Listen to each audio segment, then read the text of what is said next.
Welcome, welcome, welcome. This is You Health. This is Health Talks. I'm Laura Tervini, creator of chickenol.com. Thank you so much for being here.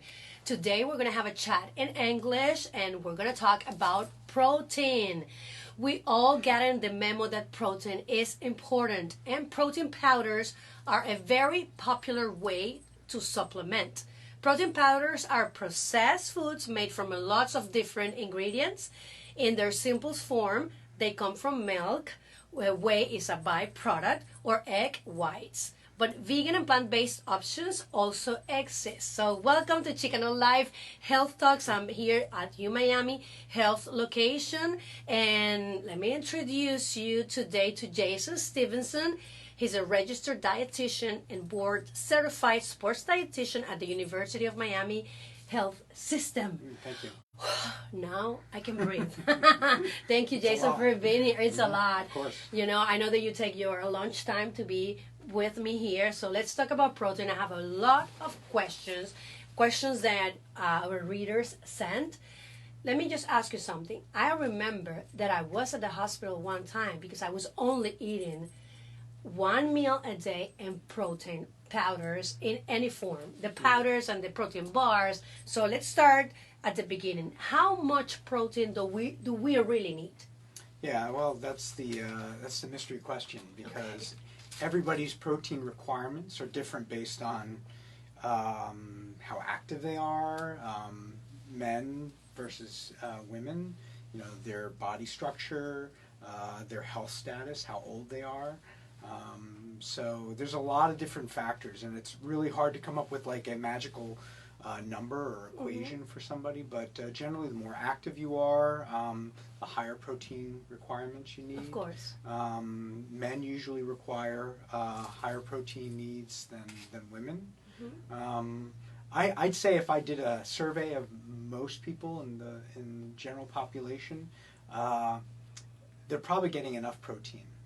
Most people are getting enough protein. So the misconception that we have to have at least like 3 or 4 servings of chicken all day, right. It's not like that. No, I actually think that most people are getting sufficient protein from their diet.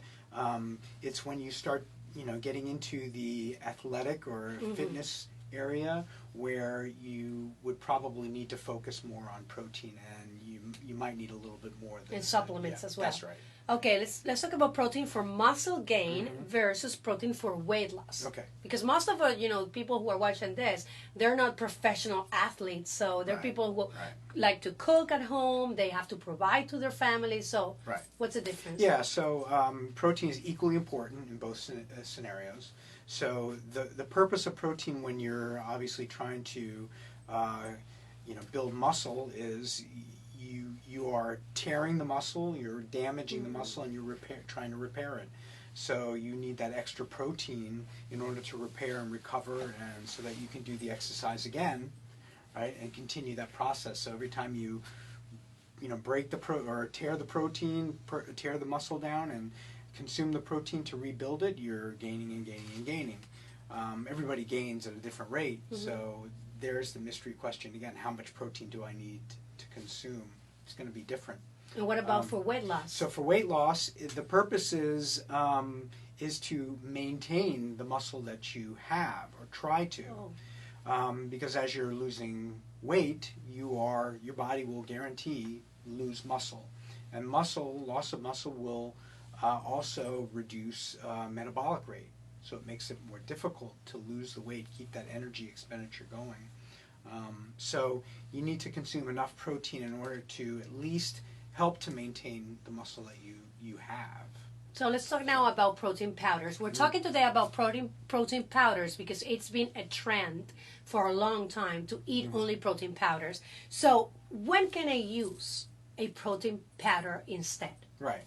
So I generally recommend protein powders only when I feel the expenditure, the amount of energy that they're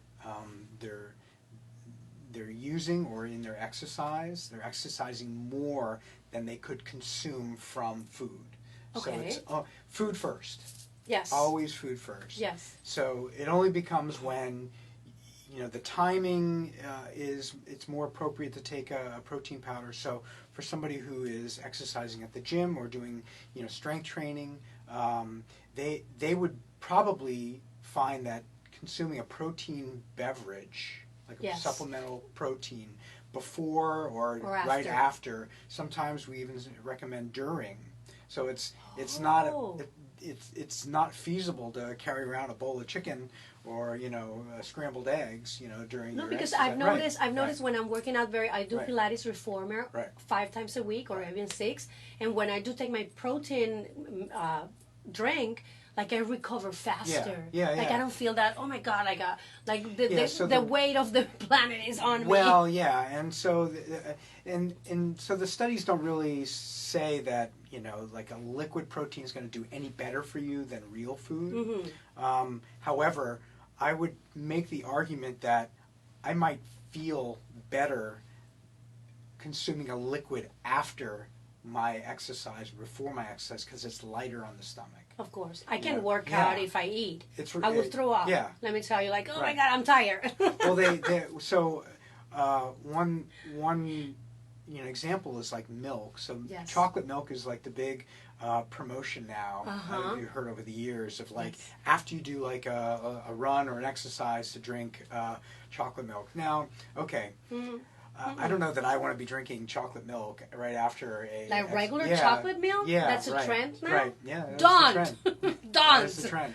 I thought it was like a chocolate protein powder. No. So it's for the carbohydrate in it. So there is protein in it, but so protein shakes are effective. They are, and they even make like clear liquid protein shakes. Oh yeah, so they taste like they're a little bitter, a little acidic, but they contain a very high quality protein, and they're fast acting, so they might get into your body quicker and help repair. It's good. Maybe later we can share some brands with our readers and with our audience, because I'm very confused when I go to the supermarket now. Doctor, it's like we have, oh my God, tons of brands. There is.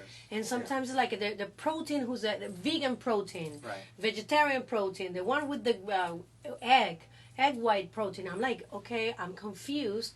And for me, it has to balance it out, like taste and nutrition as well. If you're not going to drink it, doesn't matter how even good though it I is. can eat this. Right. I can eat this right now. I'm like a cow. I can eat greens. I can eat whatever. I'm not that kind of picky person when it comes to taste. But, most of people are. Yeah, and I think product selection is important because they have tested products on the market, and there are some out there that have, and I'm not going to name brands, but that have been contaminated. So, lead contamination from plant-based ones because of the soil contamination. So it's pretty much like we have to get organic protein powders. So even some of the organic ones were didn't do so well in the test. In the test. So it's really important that there are third-party on-site testing websites that will. You have to pay a fee to get the report, but there are reports that show they've randomly tested so many products. But you are my friend, doctor, so you can send me that report without paying. I can. Yep. Protein shakes in the morning as an appetite suppressant or meal replacement. What do you think about that? Yeah, so meal replacements have carbohydrate and fat in it, so it's not pure protein. Okay. So when I think of a meal replacement, it's something to replace something that I would normally eat, a good spectrum of foods. Protein powder or protein shake on its own can be an effective appetite suppressant, per se. So it doesn't always work for everybody, but So if I get it after a workout, what I do is I take my protein powder, and then I'm hungry in about 3 hours. Right. So it's not like I can eat right away. Right. I'm not hungry, so that's perfect. Yeah. Okay, let's talk about something that is very important: sugar, because empty calories, sugar. People don't know. They don't realize that they buy products, they buy protein powders that they sell in a regular supermarket, and then they just eating sugar. Right. So let's talk about that. Okay. What do you feel is better when you have your protein? How do you know it's good? How many grams of sugar? 1 gram of sugar, 2 grams of sugar. How is it? Again, every application is different. So if you're taking a protein powder to supplement from protein, there's really no need to have sugar in it at all. Okay. You know, so there's plenty of sweeteners that they add to the protein powdered supplements. So whether you decide that you want to go the artificial sweetener side or the natural like stevia or monk fruit or something like that. Xylitol is Well, xylitol is an alcohol-based. I like that one because it doesn't have the aftertaste. Right. So everybody's preference is different. Yes. So there's not really a need to add sugar to it. It's more the palatability, factor. When I think of adding sugar or any type of carbohydrate to a protein, like sometimes you might want to add a juice to your protein powder or something like that. It's part of that recovery process. It's post-exercise. You have to replenish the muscle with the carbohydrate that you just burnt off. So the muscle requires both protein and carbohydrate to recover. Can you take protein shakes without exercising? Yeah, I generally wouldn't recommend that. And like I said before, food first.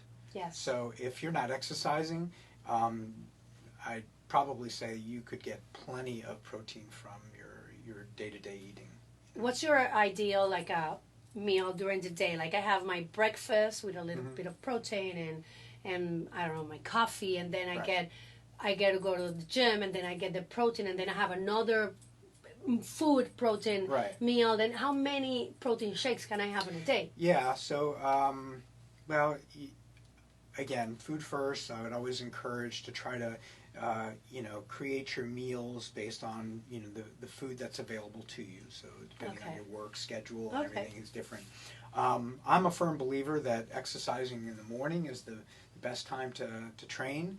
I like to have my quick protein before I exercise. But you get breakfast, or you do intermittent fasting? No, so it depends on my goal. I do intermittent fasting because I like it. Is the way that my body feels the best. Even though I have my coffee in the morning, my keto coffee that I prepare. Right. Like I do the milk, I do the butter, I do everything by myself. Right. Then I do my coffee, and then I go to the gym, and then I get my protein. Right. So for men like you? So for training purposes, what you eat before you train, I'll even say 24 hours before, is how you're going to train during that period. Oh, that's interesting. I've never thought about that. So what you are doing after your training is really setting you up for the next time you train. So I have to think about that before going to to my day, to my training day the next day. That's right. So today I'll have to think about what to eat in the afternoon, like my last meal at 7 p.m., to be able to go and train tomorrow. That's right. It's like marathon runners. Okay. They are preparing, for that big day, and the days leading up to the big marathon that they're going to run, they are consuming more and more and more because they're building up their energy reserves, the protein available, the carbohydrate that's available, just so they can get through the race at adequate performance. It's after the race is the recovery so that they can start training again. Okay, so what do we get for dinner, for example, the day before the training? Yeah, so usually we do like a steady state carbohydrate and a steady state type of protein. So real food, chicken, fish, eggs, if you're a vegetarian, any of the beans, any of the nuts, any of the whole grains that have high protein like quinoa. Quinoa, yes. So any of that is appropriate. It's the crucial times are before and after, like immediately after. So if you're trying to train and you're consuming protein before, it needs to be a very fast-acting protein, something that digests and absorbs rather quickly. So it's available during your training session, and of course, the longer your training session, the more buildup of nutrition you're going to need before that session. Does that make sense? Yes.